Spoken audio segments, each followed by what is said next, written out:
Hello दोस्तों। देखिए, आज हम कंटिन्यू करते हैं अपना मोशन इन स्ट्रेट लाइन। अभी तक हम लोग जो चर्चा कर चुके थे वो डिस्टेंस और डिस्प्लेसमेंट के ऊपर कर चुके थे, एवरेज स्पीड एवरेज वेलोसिटी के ऊपर कर चुके थे। ठीक है, इनके न्यूमेरिकल वगैरह भी हम लोगों ने कर लिए थे। लेकिन आज हम लोगों को जो चर्चा करनी है वो instantaneous velocity, instantaneous acceleration and average acceleration, इनके ऊपर सबके ऊपर चर्चा करनी है। ठीक है, बाकी है जो हमने पुराना देखा था उसके न्यूमेरिकल वगैरह भी कर लिए थे। आज जो हम नया टॉपिक देखने वाले हैं इसके हम न्यूमेरिकल भी करेंगे और इसको अच्छे से समझेंगे। तो स्वागत है आप सभी का आपके अपने चैनल आद्विकी फिजिक्स पर। स्टार्ट करते हैं हम आज का अपना topic, instantaneous velocity, instantaneous acceleration and average acceleration. तो सबसे पहले हमारी हेडिंग क्या है?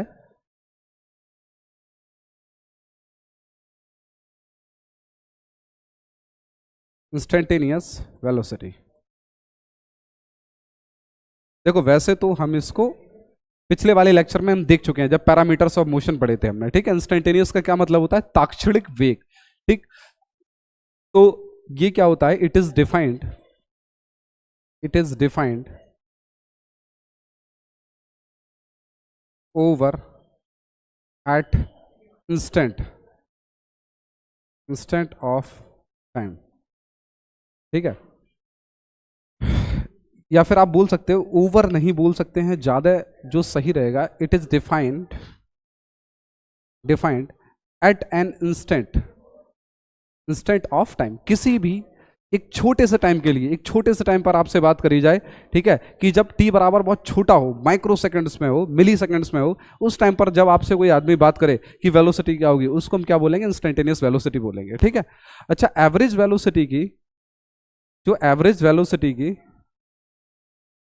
वेलोसिटी की डायरेक्शन क्या होती थी? In the direction of displacement.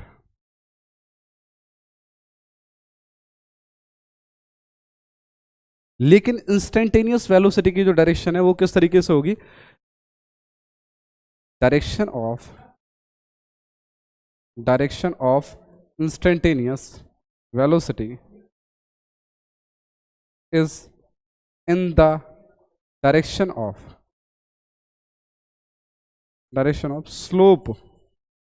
Slope of x t curve. ठीक है, स्लोप बोलो आप, टेंजेंट बोलो, कुछ भी बोलो, हमारे पास एक्सटी कर्व है। ये पोजीशन वर्सेस टाइम का कर्व है। एक्सटी कर्व का क्या मतलब है? पोजीशन वर्सेस टाइम का ग्राफ है। ठीक है, इसमें इस तरीके से ये हमारे पास कोई ग्राफ है। ठीक, तो यहां पर अगर हम टेंजेंट एक डालते हैं कोई इस तरीके से, ये थीटा है। ठीक, तो ये टेन थीटा ये हमको क्या देगा? ये हमको वेलोसिटी भी देगा। कि टेन थीटा क्या देगा? D v over dt। ठीक, सॉरी, टेन थीटा क्या देगा हमको? टेन थीटा हमको क्या देगा? dx over dt। वेलोसिटी भी देगा और डायरेक्शन भी देगा, डायरेक्शन ऑफ वेलोसिटी। ठीक है, अगर हमारे पास ग्राफ कुछ इस तरीके का है, ये रहा, ये x है, ये t है, मान लेते हैं ये एंगल थीटा है, ये टाइम t1 था और ये टाइम t2 था। यहां पर पोजीशन x1 थी, यहां पर पोजीशन x2 थी। अब देखिए जरा ध्यान से, अगर मैं ये ट्राइंगल दिखाऊं आपको, ये ABC, ये एंगल भी कितना है? थीटा। अच्छा, BC कितना होगा आपके पास? Delta x, x2 minus x1। ऐसे ही CA आपके पास कितना होगा? ये CA delta T, T2 minus T1। ठीक, अगर यहां टेन थीटा आप निकालो तो टेन थीटा इक्वल्स टू क्या हो जाएगा?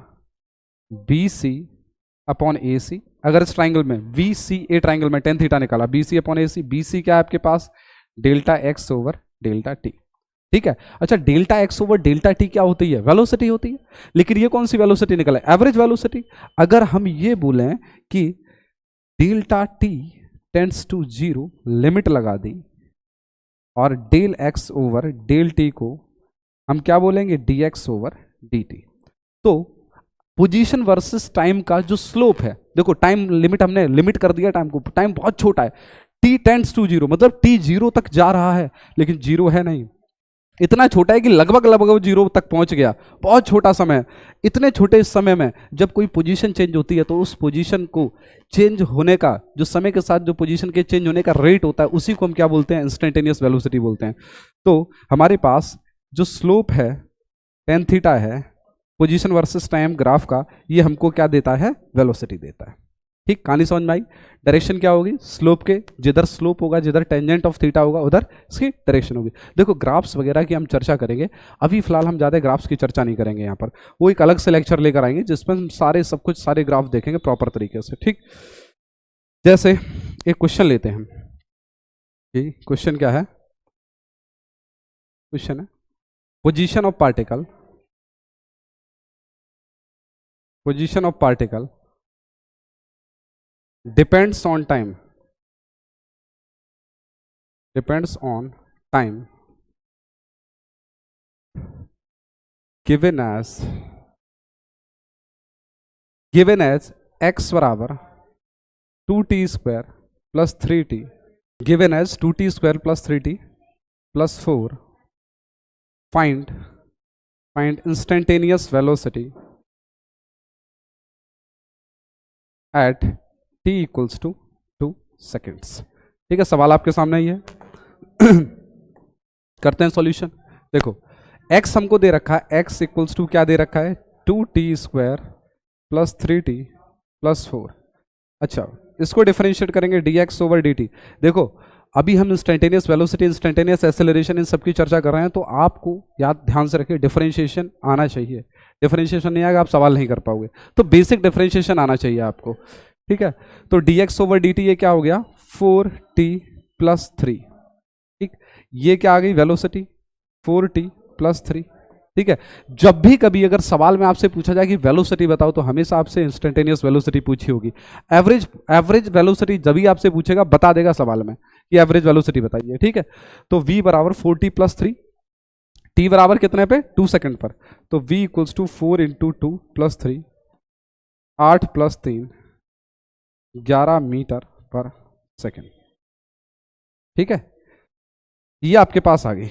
इसी में एक और सवाल बी पार्ट है, find position of particle at T equals to 2 seconds. आपको पार्टिकल की पोजीशन बतानी है। तो देखो पोजीशन के लिए क्या है, x बराबर आपको दे रखा है, x बराबर आपको क्या दे रखा है, x equals to 2t square plus 3t plus 4 already आपको गिवन है। ठीक, इसमें t बराबर आप क्या डाल लोगे, 2 सेकंड डाल दोगे, ये पोजीशन ही तो है।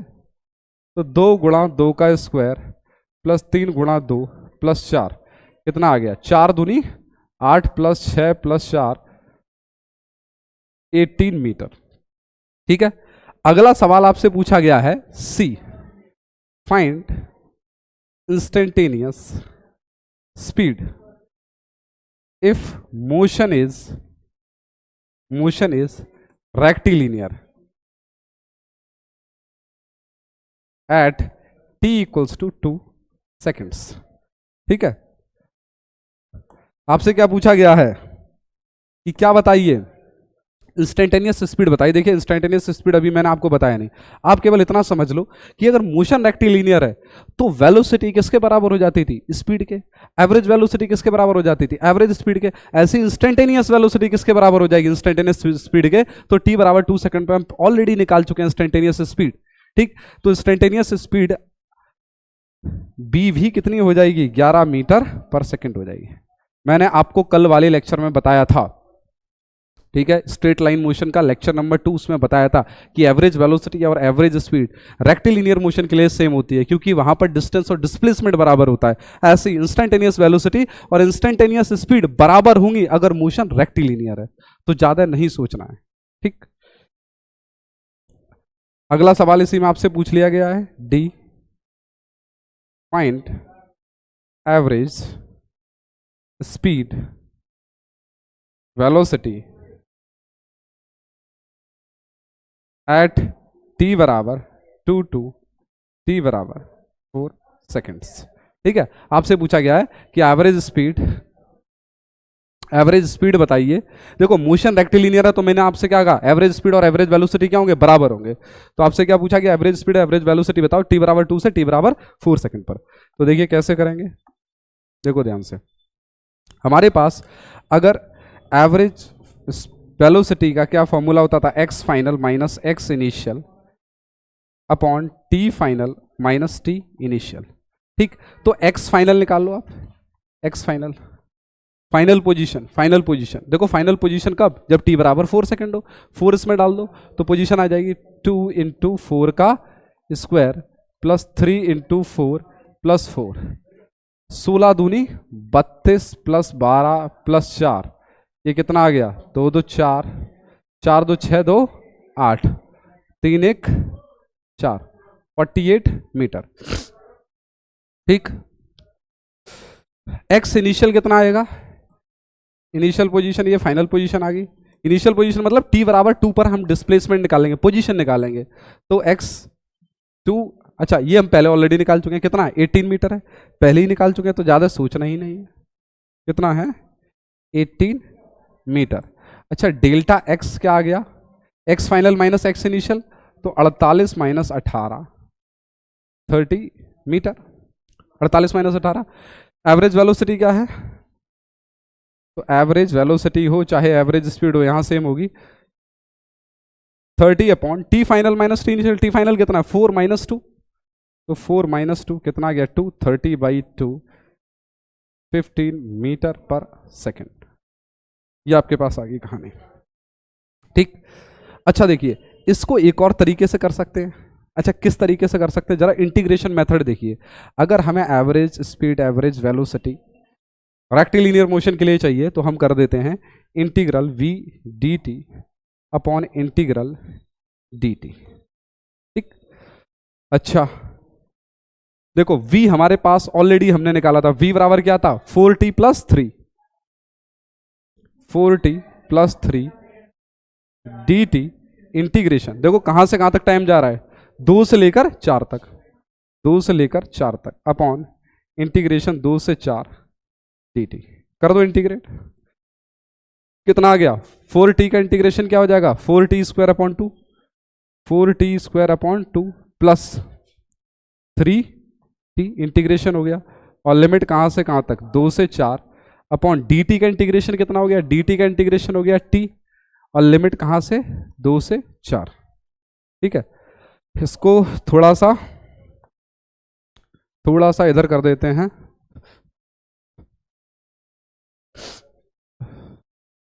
क्या हो गया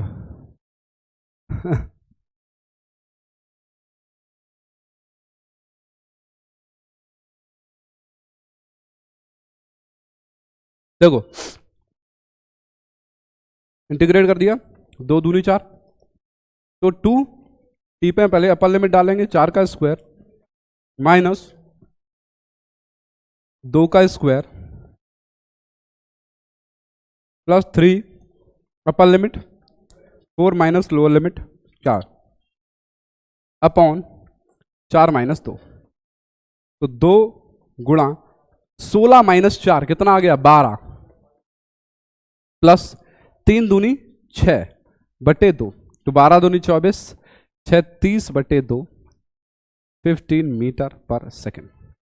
तो ये भी एक तरीका है निकालने का, इंटीग्रेशन मेथड मैंने बता दिया कि जनरल फॉर्मूला है, इसको आप लिख लेना।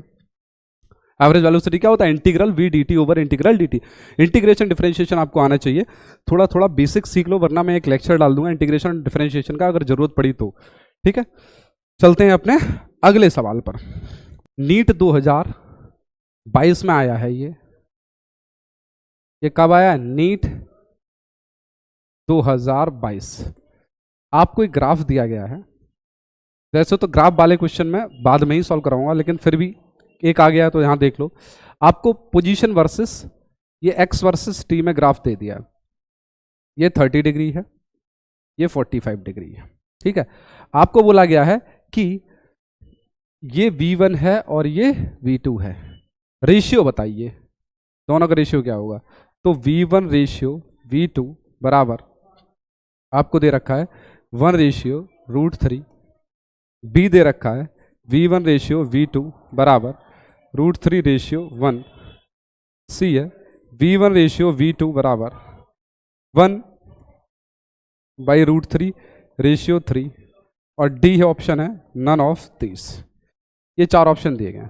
तो देखो ये बहुत आसान है, बहुत आसान है। अगर वेलोसिटी चाहिए, पोजीशन वर्सेस टाइम का आपको ग्राफ दिया गया है, तो सीधा सीधा कर दो tan थीटा। V1 के लिए अगर हम निकालेंगे tan थीटा क्या होता है, वेलोसिटी होती है। अगर पोजीशन वर्सेस टाइम का आपको ग्राफ दिया तो सीधा आंखें बंद करो और स्लोप निकाल लो, स्लोप ही आपको क्या देगी, वेलोसिटी देगी। तो tan 30 ये क्या मिलेगा आपको, V1 मिलेगा। और tan 30 कितना होता है, V1 इक्वल्स टू 1/√3। ऐसे ही V2 इक्वल्स टू क्या आ जाएगा, tan 45। तो tan 45 कितना होता है, 1। अगर V1 रेशियो V2 करना है तो क्या आ जाएगा, 1/√3/1। कोई ऐसा ऑप्शन है, नहीं है, 1/√3। इसको √3 से मल्टीप्लाई कर दिया, √3 से मल्टीप्लाई करा जाए तो 1/√3। ये तो है, हाँ ये रहा ऑप्शन है। ठीक, आसान था। एक और क्वेश्चन देखते हैं, इसी बढ़िया सा सवाल देखो। ये भी नीट में आया हुआ सवाल है, नीट 2016 में आया हुआ सवाल है। ये बोल रहा है 2 cars P and Q start from the point at the same time. 2 car है, एक कार है P और एक कार है Q, ठीक है। Start from a point at the same time, ये भी T बराबर T पर स्टार्ट होती है, ये भी T बराबर T पर स्टार्ट होती है, ठीक है। दोनों स्टार्ट हो गई। आगे क्या बोल रहा है, in straight line and their position are represented by. देखो इसकी पोजीशन XP की पोजीशन किस तरीके से रिप्रेजेंट की गई है, AT + BT square, AT + BT square. And position of car Q कैसे दिखाई गई है, XQ बराबर FT - T square, FT - T square, इस तरीके से। अब आपसे पूछा लगा at what time do the cars have same velocity. तो at what time they have same velocity. कब इन दोनों कार की वेलोसिटी सेम होगी, तो देखो कैसे निकालेंगे, आसान है, कोई दिक्कत नहीं है। देखो अगर मैं इस कार की वेलोसिटी निकालूं, इसकी BP मान ली और इसकी VQ मान ली। अच्छा ऑप्शन भी लिख लो, ऑप्शन आपको क्या क्या दे रखे हैं। ए ऑप्शन दे रखा है A - F/1 + B, B option दे रखा है A + F/2B - 1, C ऑप्शन आपको दे रखा है A + F/2 1 + B, और डी ऑप्शन आपको क्या दे रखा है F - A/2 1 + B। यह आया है नीट 2016 के अंदर, ठीक। सबसे पहले एक काम करते हैं, दोनों की हम वेलोसिटी निकालते हैं, ऊपर वाली P वाली की और Q वाली की भी। तो dxp/dt ये क्या निकल के आएगी, A + 2VT, डिफरेंशिएट कर दिया टाइम के साथ, ठीक है। ऐसे ही ये निकालते हैं dxq/dt, इसकी वेलोसिटी हमने निकाली। तो F ठीक है, डिफरेंशिएशन बन हो गया -2t, T स्क्वायर का डिफरेंशिएशन क्या हो गया, 2t हो गया, ठीक है। अच्छा ये वेलोसिटी ऑफ BP है और ये क्या है, VQ है, ठीक। अब ये बोल रहा है किस टाइम पर दोनों की वेलोसिटी सेम हो जाएंगी भैया, तो एक काम करते हैं, वेलोसिटी सेम ही ले लेते हैं, ठीक है। दोनों की वेलोसिटी सेम हो गई तो BP = क्या आ गया, VQ आ गया। तो A + 2VT = F - 2t, ठीक है। ये इधर भेज दो, तो A - F बराबर 2VT माइनस का 2t, तो F - A/2V + 2 इन बराबर t। ये टाइम आ गया, इस टाइम पर दोनों की वेलोसिटी सेम होगी। तो कौन सा ऑप्शन आपके पास, ऑप्शन नंबर डी। अरे भाई 2 को कॉमन ले लो बाहर, क्या आ जाएगा, 1 + V आ जाएगा, ठीक है। तो ये आपकी कहानी हो गई, ठीक। चलिए चलते हैं अगले सवाल पर। देखिए एक सवाल क्या, एक इस तरीके से अगर आपके सामने ग्राफ दिया हो, मान लेते हैं पोजीशन वर्सेस टाइम का, x वर्सेस t का, ऐसे ऐसे ग्राफ दिया हो, ठीक है। आपसे पूछा जाए कि A पॉइंट पर, B पॉइंट पर, C पॉइंट पर, D पॉइंट पर, E पॉइंट पर क्या वेलोसिटी होगी, तो हर जगह टेंजेंट बना डालो, टेंजेंट बना डालो, आपको वेलोसिटी मिल जाएगी। देखो अगर बी पर बनाएंगे सीधा टेंजेंट इस पर, सीधा टेंजेंट इस पर, सीधा टेंजेंट, तो यहाँ पर वेलोसिटी जीरो, यहाँ पर वेलोसिटी जीरो, यहाँ पर वेलोसिटी जीरो। भाई स्ट्रेट टेंजेंट है, एंगल कितना बना रहा है, टेन थीटा, जीरो बना रहा है यहाँ पर एंगल। ठीक है, अच्छा यहाँ पर एक्स एक्सिस के साथ ये एंगल बन रहा है, यहाँ पर एक्स एक्सिस के साथ ये एंगल बन रहा है, ये थीटा बन रहा है, तो यहाँ पर जो वेलोसिटी होगी ये थीटा बन रहा है, तो velocity is greater than zero, क्योंकि थीटा है वो 90 डिग्री से छोटा है। अगर 90 डिग्री से बड़ा होता तो 10 नेगेटिव वैल्यू लेता। ठीक है, यहाँ पर देखो थीटा ये वाला 90 डिग्री से बड़ा है सी पॉइंट पर, तो यहाँ पर velocity at point C is less than zero. ठीक, ओके आगे चलते हैं। अब हम चर्चा करते हैं कि एक्सीलरेशन क्या है। देखो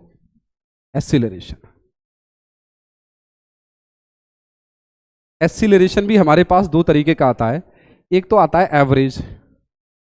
एवरेज एक्सीलरेशन। ये क्या होता है,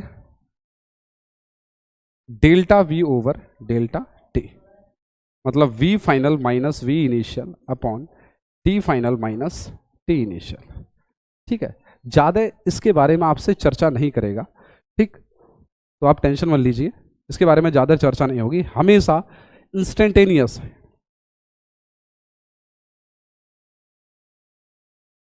एक्सीलरेशन के बारे में ज़्यादातर चर्चा होती है क्वेश्चनों में।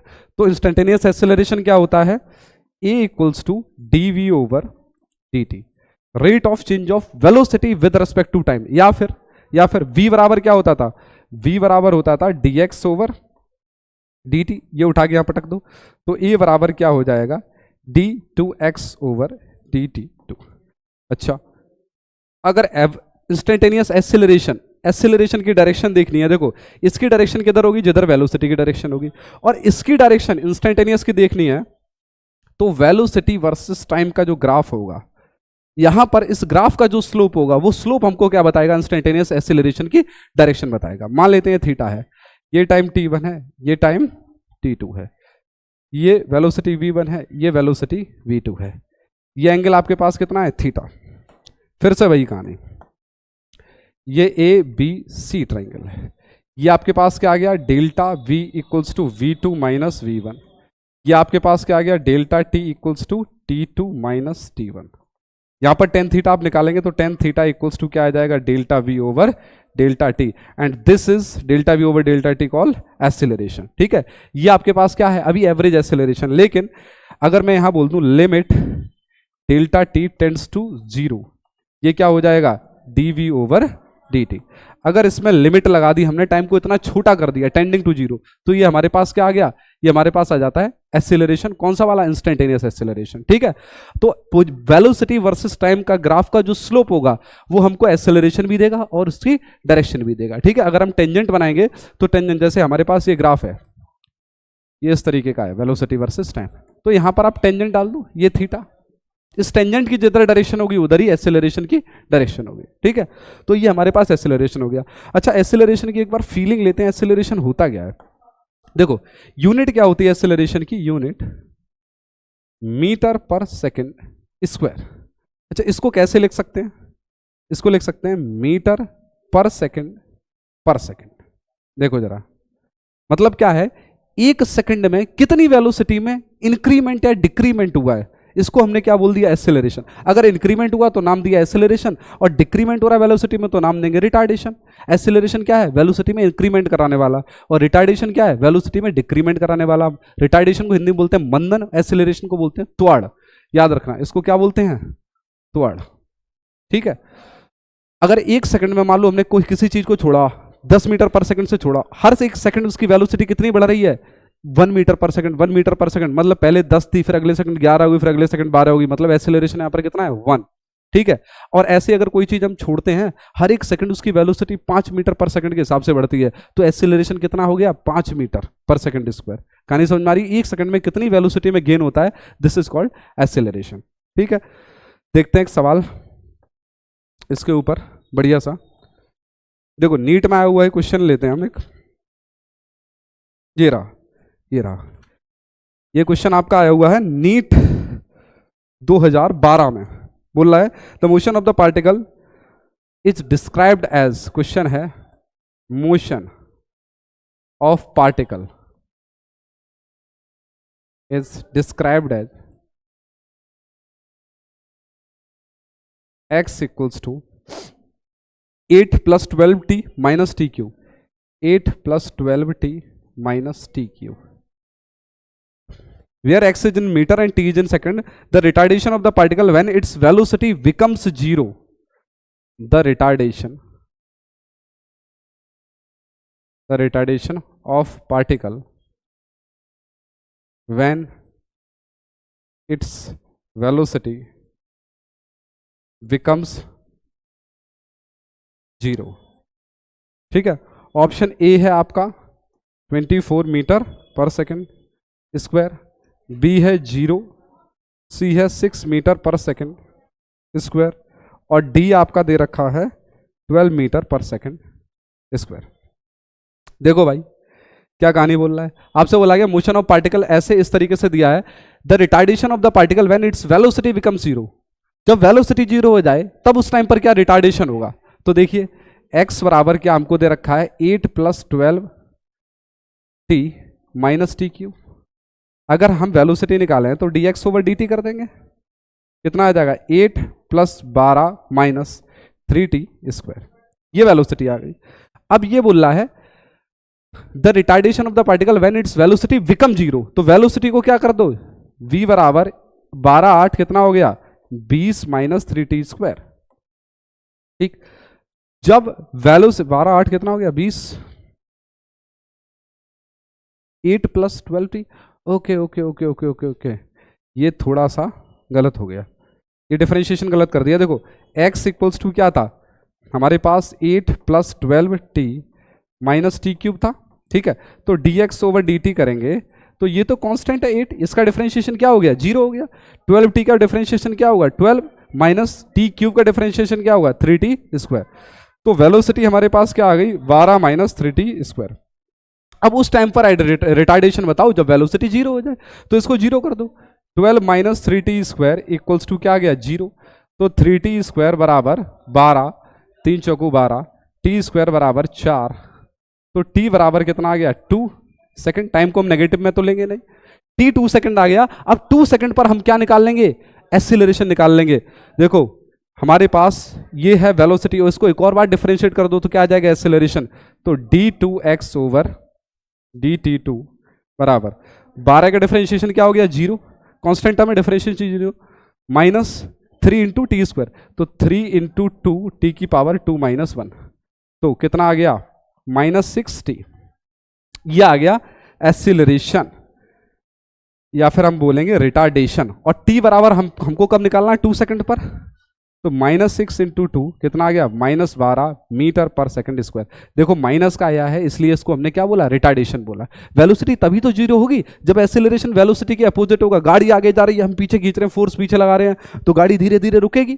ठीक है, क्योंकि हम उसको रिटार्ड कर रहे हैं, फोर्स अपोजिट लगा रहे हैं, एक्सीलरेशन अपोजिट है वेलोसिटी के। ठीक, तो ऑप्शन कौन सा है आपका डी। ठीक, चलते हैं अगले सवाल पर। देखो अगला सवाल है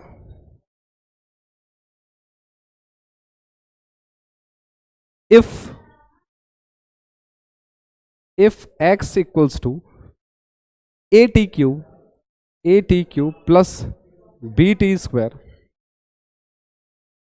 plus ct plus d, ठीक, where a equals to 2, b equals to -3, c equals to 4 and d equals to 5।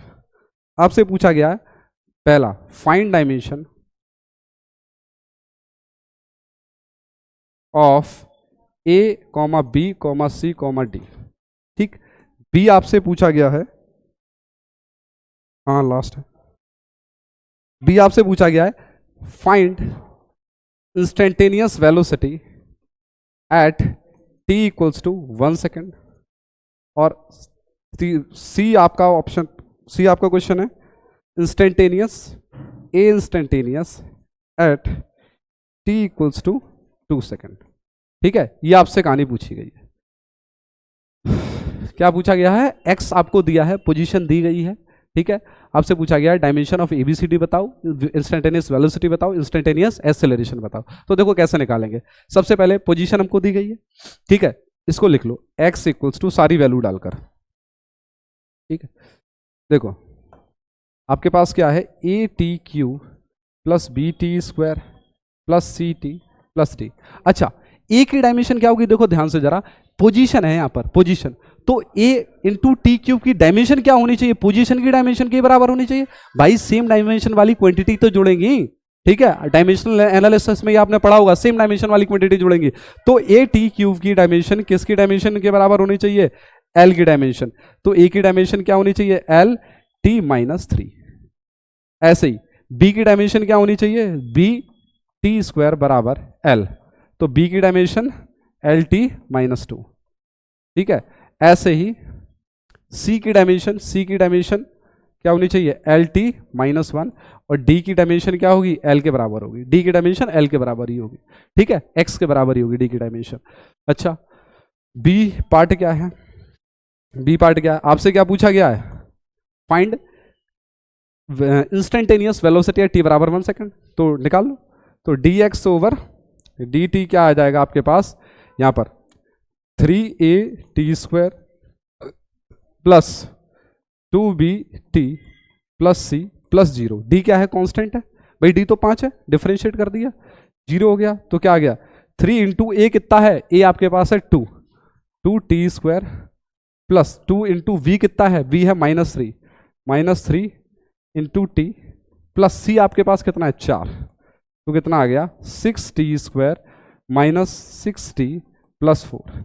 ये आ गया आपके पास वेलोसिटी। अब कब पूछिए, टी बराबर 1 सेकंड पर 1 सेकंड डाल दो, तो 6 इंटू 1 का स्क्वायर माइनस 6 इंटू 1 प्लस 4 कितना आ गया, इससे ये कैंसिल आउट, तो 4 मीटर पर सेकंड, ठीक है। अब इसी को आगे डिफरेंशिएट कर दो तो एक्सेलरेशन निकल आएगा, तो d2x ओवर dt2, ये क्या आ गया, एक्सेलरेशन आ गया, डिफरेंशिएट कर दिया, तो डिफरेंशिएट कर दो 6 into 2 T minus 6 12 T minus 6। अब टी बराबर कब चाहिए, 2 सेकंड पे एक्सेलरेशन चाहिए, टी बराबर 2 डाल दो, तो 12 गुणा 2 minus 6 24 minus 6 equals to 18 metre पर सेकंड स्क्वायर। देखिए मैंने बहुत सारे क्वेश्चन कराए हैं आपको, अच्छे नीट में आए वो भी कराए हैं, नॉर्मल क्वेश्चन भी काफ़ी सारे कराए हैं। मुझे लगता है आपका कॉन्सेप्ट क्लियर हो गया होगा, वरना मैं और भी क्वेश्चन इस पर लेकर आऊँगा। तो मिलते हैं कल आपसे इसी समय, तब तक के लिए धन्यवाद, नमस्कार, शुभ रात्रि, सब खैर।